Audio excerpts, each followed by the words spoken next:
Welcome back to Buddha Builds. Today we will be building a roof rack for my Tacoma. I have the factory rails on right now and they're really just not cutting it for any loads or storing anything up on the roof, so decided to build one. Looking at other brands like Prinsu and Victory 4x4, $600-700, too much for me.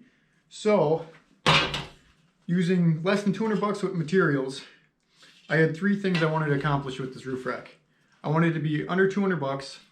I needed it to be modular, and I didn't want to weld because I don't have anything to weld aluminum. So picked up some 3/16 aluminum and some T-slots for the rails. So let's get into it. So getting our template, just put up a piece of cardboard, center it up. I have a piece of tape over the needle point of my compass.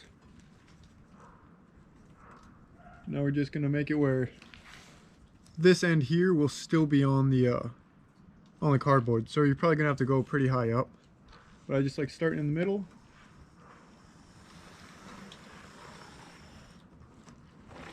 So after roughing it out with the compass on my truck, this is what we're left with. Now we're going to transfer it over to a new sheet of aluminum and cut her out.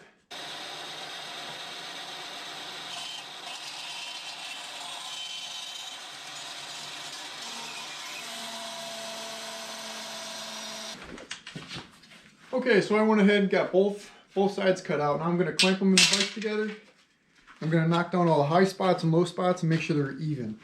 I'm just going to be using a very coarse file for that because being aluminum, it's super soft. I don't want to use the grind and just gouge right into it. So I'll take the safer route. It takes longer, but I'll get a good end result. All right, now we're on to laying out where the crossbars are going to go. So I'm starting with one on there. And now I did some math, figured out from center to center it needs to be 9.5. So I'll just lay out 9.5 all the way down. Okay, so laid out the 9.5, and then I did some measurements to where these holes are going to be. Depending on the T-slots you get, these holes are going to be in different spots. But in my case, from the edge over it's 3/8, and from the top edge down it's 3/8 of an inch.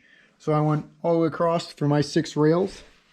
Now we just got a center punch and drill those out. Here comes the part that takes the longest. We're running a tap through all these holes, both sides. I'm using a 1/4 inch by 20 inch tap hooked up into a drill. Even with the drill, it takes a little bit of time, so put on your favorite music and just zone out and hammer them out. I'll catch you back when I'm done.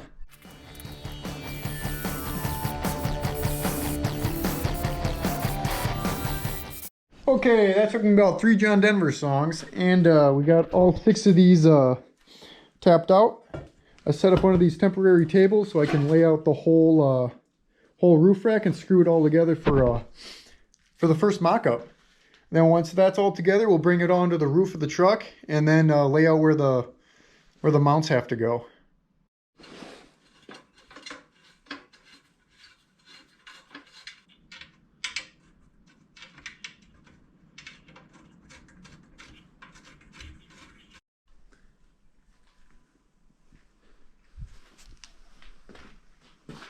Oh yeah, it probably doesn't look like anything on camera, but got all 6 rails on, nice and sturdy.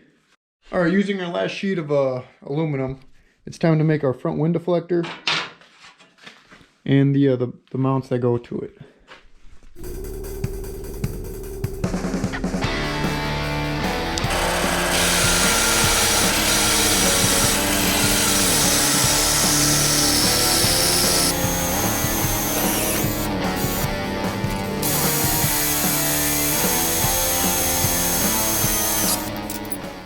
All right, worked ahead a little bit. We got everything painted, got the wind deflector cut out, used that same compass method to follow the windshield line, got the side rails cut out, got the mounts all cut out and painted. Time to put it together and start mounting it on the truck.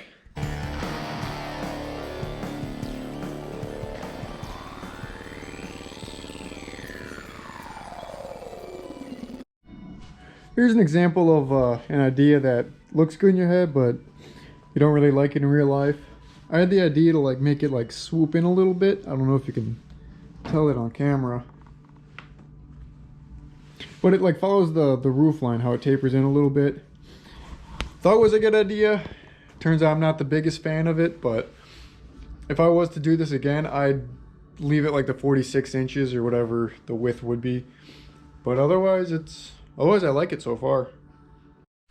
Another tip, I definitely would recommend picking up a 7th one of these T-slot rails to run behind your wind deflector, because as you can see, there's a good amount of flex in there. I don't know if you can see it, but I don't want that flapping in the wind and scratching up my roof. What I did, I have a piece of 1/8 inch angle iron.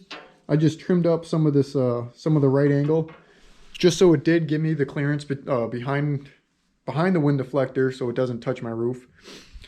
But we'll get this bolted up right behind here, and then put it on my truck finally, and see how it looks.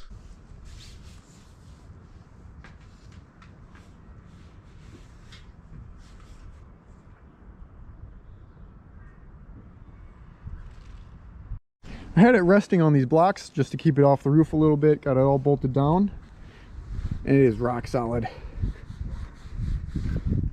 Okay, so the end result came out way better than I expected, and here it is.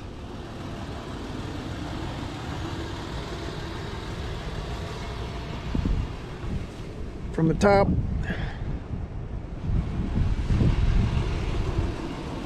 So I will be putting some weather stripping below this, just so it doesn't vibrate and maybe rattle hit my roof. Other than that, if you like these sorts of videos, these basic fabrication videos, please like, comment, and subscribe to see more. Otherwise, see you on the next one.